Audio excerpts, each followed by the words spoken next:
ગુરુ માતા સુદીક્ષાજી સાત સંગાથજી પ્રેમથી બોલજો ધન્ય નિરાકારજી. ઉત્તમ સુખ અને શાંતિ જોઈતી હોય તો પહેલાં ધર્મ એ જ છે પોતાના માતા પિતા અને ગુરુને પગે લાગો. ભગવાન તે સર્વના હૃદયમાં છે. બહારની પથ્થરની મૂર્તિમાં નમવાથી આશીર્વાદ ન મળે. માતા પિતાને પગે લાગી તેનો આશીર્વાદ લઈને ઘરની બહાર જાય છે તેને ચોક્કસ લાભ થાય છે. તેનો દિવસ સારો જાય છે. બીજું, ધર્મ પોતાના શરીર વડે યોગાસન કરો તે શરીર બરાબર રાખવું તે ધર્મ છે. ત્રીજું, ધર્મ સવારે 6 વાગ્યા પહેલાં ઉઠો તે ધર્મ છે.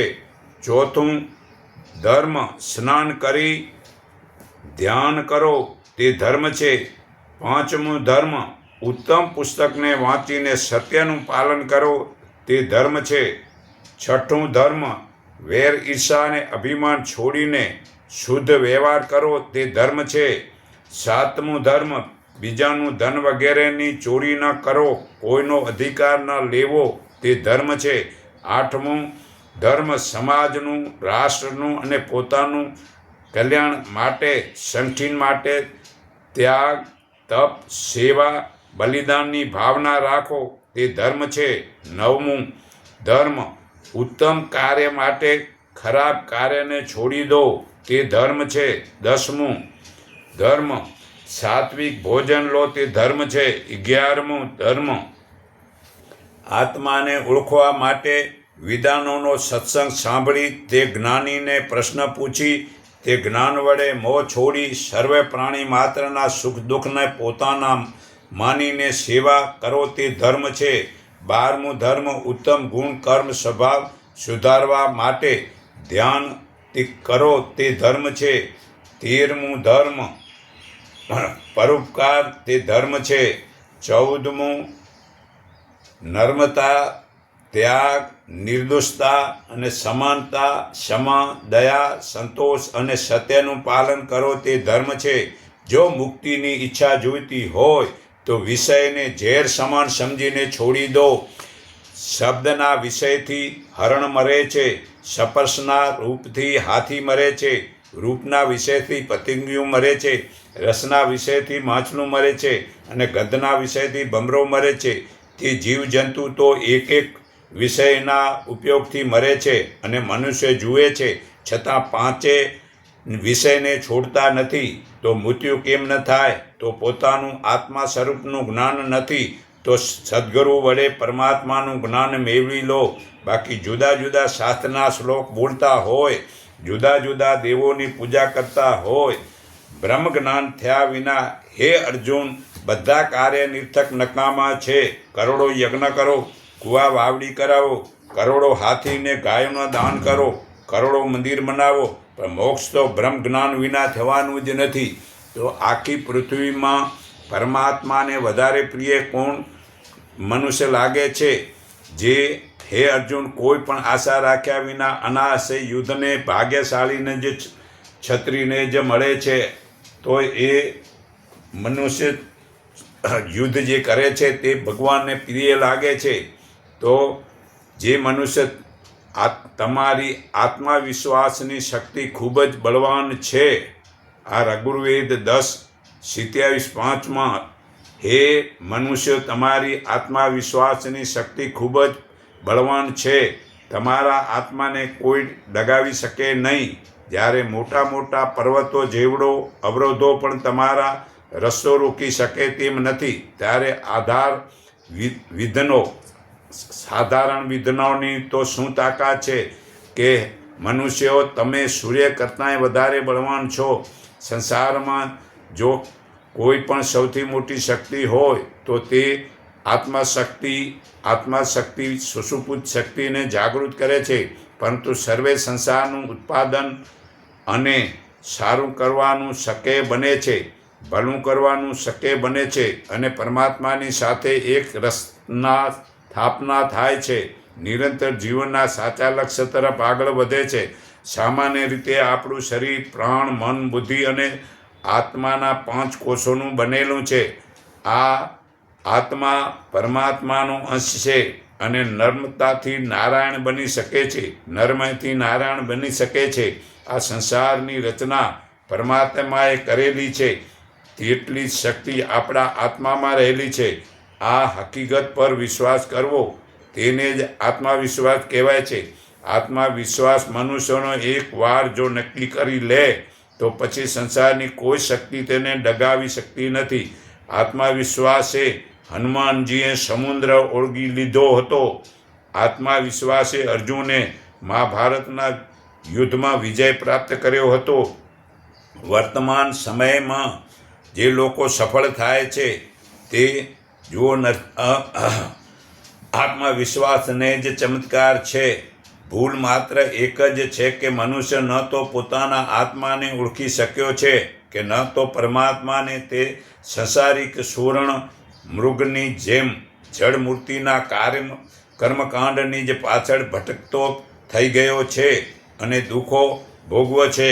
પરંતુ આત્મવિશ્વાસ નક્કી થવાથી આપણને હંમેશા આપણા આત્મામાં જ પરમાત્મા સમાયેલા છે તેવો અનુભવ થતો રહે છે. તેની જ હાજરી આપણને પોતાના સત્કર્મ કરવાની પ્રેરણા આપે છે. આ ગીતા અધ્યાય 2 શ્લોક 24માં આત્મા નિત્ય સનાતન છે, બુદ્ધિથી પણ જે પર તે આત્મા છે. આ ગીતા અધ્યાય 3 શ્લોક 42માં પુરાવો છે.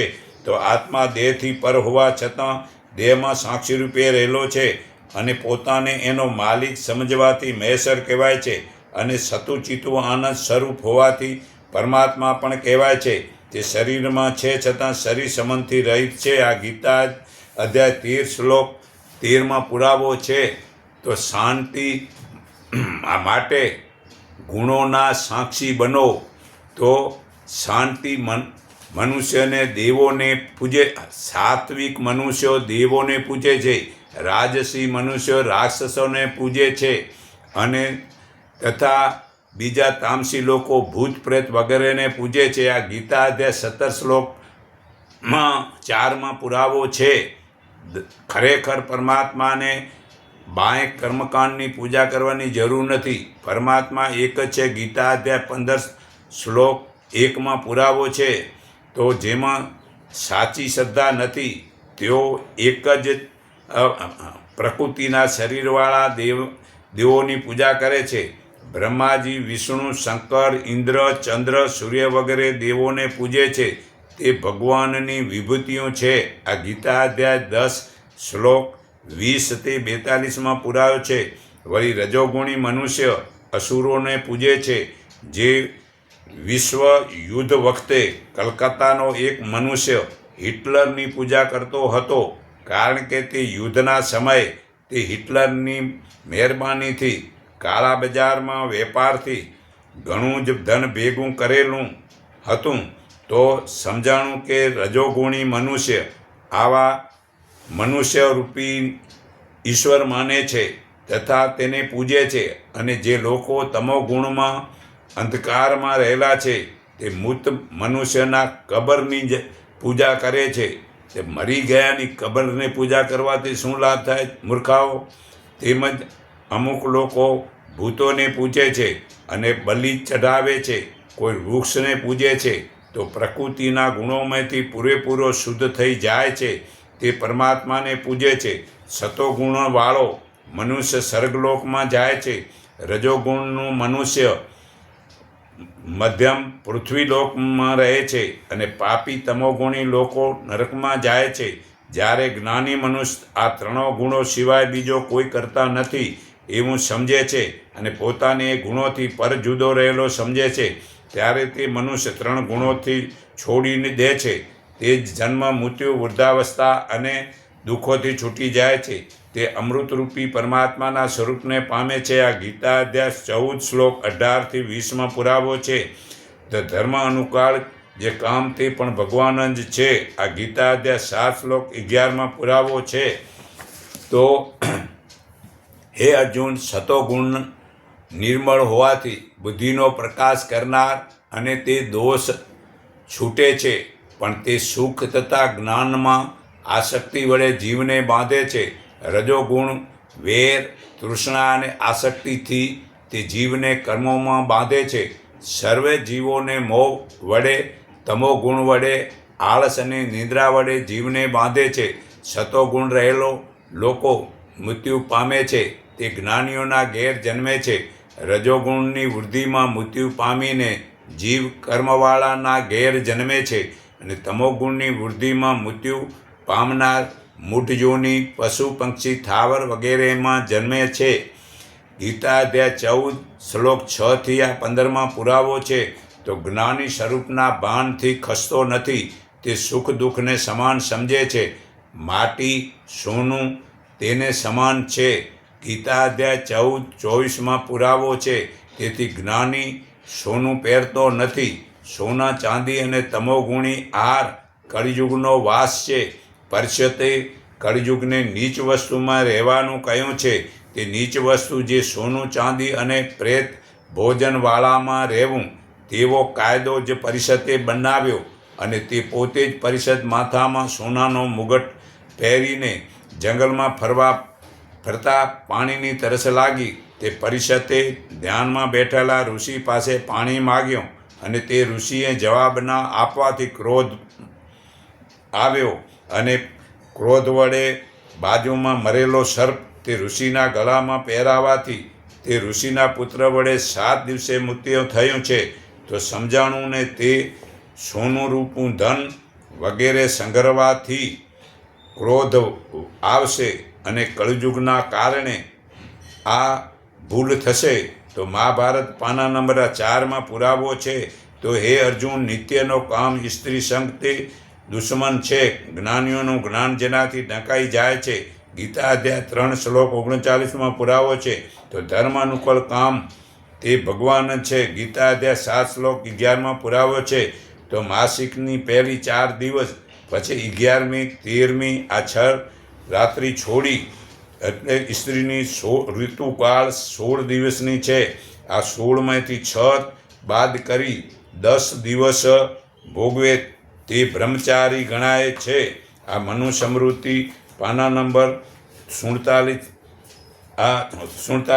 46 પુરાવો છે.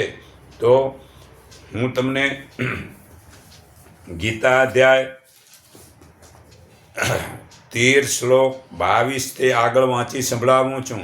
આ જીવાત્મા પ્રકૃતિમાં રહીને જ પ્રકૃતિથી ઉત્પાદન થયેલા ગુણોને ભોગવે છે, અને આ ગુણોનો સંગ જીવાત્માને સારી નરસી જોનિઓમાં જન્મ થવાનું કારણ બને છે.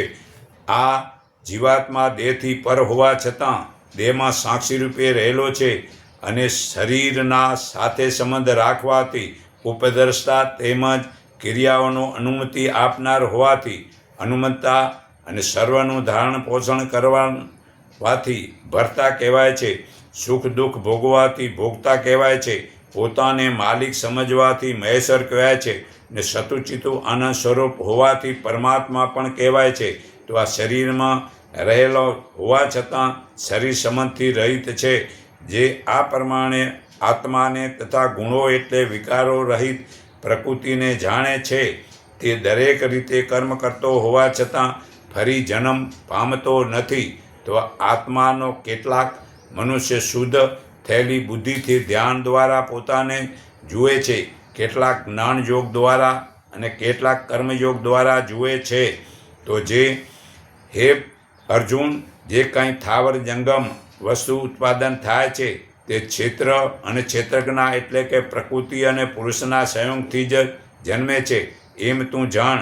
જે નાશ પામી રહેલા આ બધા જ અચરચર ભૂતોમાં નાશ રહિત અને સમાન રીતે રહેલો પરમેશ્વરને જુએ છે. તે યથાર્થ બરાબર જુએ છે. તે આત્મા સર્વમાં સમાન ભાવથી રહેલા પરમેશ્વરને સમાન રીતે જોતો, પોતા વડે પોતાનો નાશ કરતો નથી. અર્થાત વેર, ઈર્ષા વગેરે વિકારોથી વશ થતો નથી, અને પરમ ગતિને પ્રાપ્ત થાય છે. જે મનુષ્ય સર્વ પ્રકારના કર્મોને પ્રકૃતિ દ્વારા જ થતાં સમજે છે, અને આત્માને અકર્તા તરીકે સમજે છે, તે બરાબર સમજે છે. મનુષ્ય જ્યારે જુદા જુદા પ્રાણી પદાર્થને એક પરમાત્મામાં જ રહેલા જુએ છે અને તે પરમાત્માથી જ સર્વનો વિસ્તાર થયેલો જુએ છે, ત્યારે તે બ્રહ્મ રૂપ થાય છે. તો આ બધું મેં શાંતિ થવા માટે ઘણી બધી સમજણ આપી છે. તો આ હું જીવનમાં મતલબ કે સમાન દ્રષ્ટિ રાખો તો સુખ શાંતિ થશે. તો સર્વના હૃદયમાં રહેલા પરમાત્માને હું મારા હૃદય ભાવથી નમન કરું છું. એકને ઓળખો, એકને માનો, એક સંગઠીન બનો, એટલું કહી હું મારી વાણી વિરામું છું.